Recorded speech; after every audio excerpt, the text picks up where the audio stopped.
નમસ્તે, સ્વાગત છે તમારું મારી યુટ્યુબ ચેનલ ટેસ્ટફુલ રેસિપીમાં। તો ચાલો આજે હું બનાવીશ ફરાળી થેપલા। આ થેપલા બનાવવામાં સમય પણ ઝાઝો નથી લાગતો અને બની પણ ખૂબ ઝડપથી જાય છે। ઉપવાસમાં ખાવામાં પણ ખૂબ મજા આવે છે। જો તમને મારી આ રેસિપી પસંદ આવે તો લાઈક કરજો, શેર કરજો અને મારી યુટ્યુબ ચેનલ ટેસ્ટફુલ રેસિપીને સબસ્ક્રાઈબ કરજો। તો ફરાળી થેપલા બનાવવાની શરૂઆત કરીએ। ફરાળી થેપલા બનાવવા માટે 1 કપ રાજગરાનો લોટ લીધો છે। તેમાં એડ કરવા માટે 1 ચમચી મરચાંની પેસ્ટ લીધી છે, 1 ટીસ્પૂન આખું જીરું, 1 ટીસ્પૂન હળદર, 1 ટીસ્પૂન ધાણા જીરું પાવડર અને તેલની જરૂર પડશે તે મુજબ એડ કરીશું। મેં અહીંયા થેપલા બનાવવામાં આટલી સામગ્રી લીધી છે। તમે જો લાલ મરચું ખાતા હો અથવા તો આદું ખાતા હોય તો તેની પેસ્ટ પણ એડ કરી શકો છો। તો આ બધી વસ્તુ તૈયાર છે। હવે થેપલા બનાવવા માટે પહેલા તો લોટ બાંધવાની શરૂઆત કરીશું।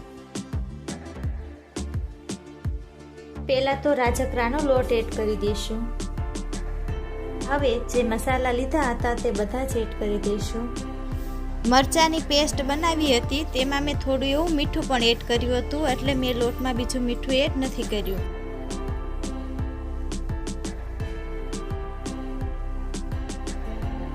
તેલ એડ કરવાથી થેપલા છે તે એકદમ પોચા અને સોફ્ટ બને। 3 થી 4 ચમચી જેટલું તેલ એડ કરી દઈશું। બધી જ વસ્તુને મિક્સ કરી દઈશું। પહેલા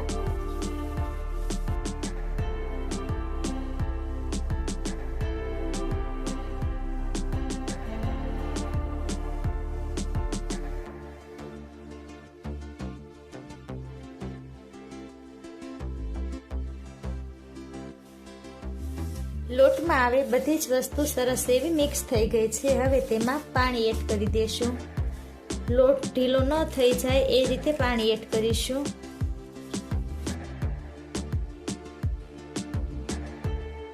જો લોટ વધારે પડતો ઢીલો થઈ જાય તો થેપલા પણ નથી વણાતા। પાણી એડ કર્યા પછી લોટને ફરીવાર સારો એવો મસળી લેશું। જેમ લોટને મસળશું તેમ થેપલા છે તે સરસ બનશે।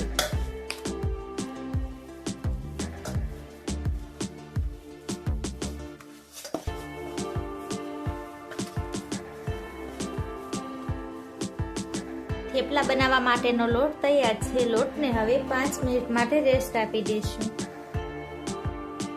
લોટને રેસ્ટ આપ્યો હતો તેની 5 મિનિટ થઈ ગઈ છે। હવે લોટમાંથી આપણે મીડિયમ સાઈઝના લુવા તૈયાર કરી લેશું થેપલા બનાવવા માટે।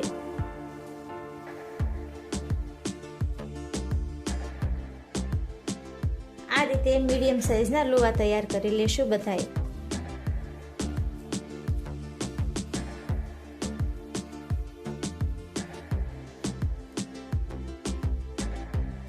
સાઈઝના લુવા તૈયાર કરી લીધા છે। હવે થેપલાને વણવાની શરૂઆત કરીશું। વણતા પહેલા તેની ઉપર થોડો એવો કોરો લોટ એડ કરી દઈશું। બંને બાજુ લોટ એડ કરી દઈશું એટલે થેપલું છે તે આસાનીથી વણાઈ જાય।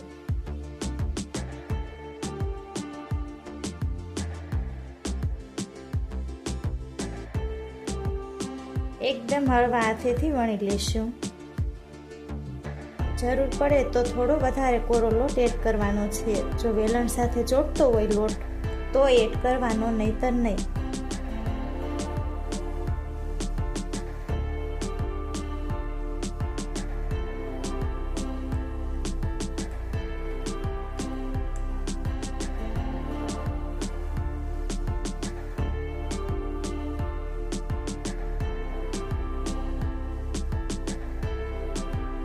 થેપલું વણીને તૈયાર થઈ ગયું છે। હવે તેને ચેડવી લેશું।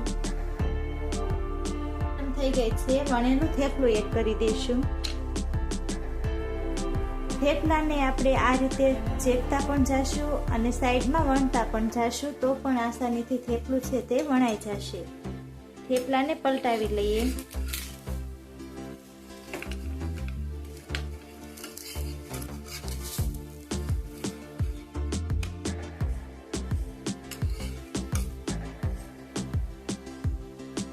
થોડી વાર માટે ચડવા દેશું અને પછી તેમાં તેલ એડ કરીશું।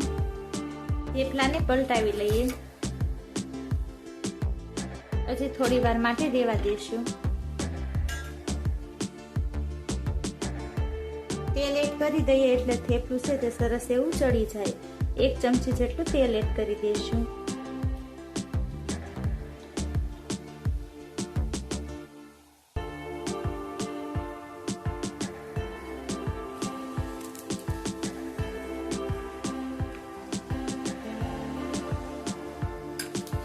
થેપલાને પલટાવી લઈએ.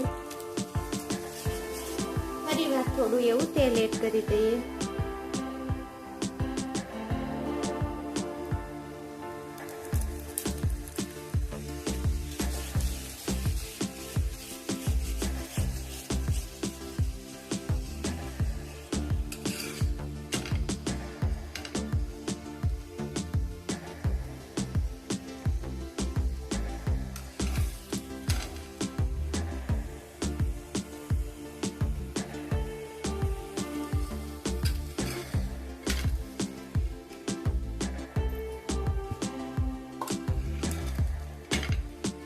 તો થેપલું ચડીને તૈયાર થઈ ગયું છે. આવી જ રીતે આપણે બધા થેપલાને શેકી લેવાના છે.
છે રાજગરાના લોટના ફરાળી થેપલા.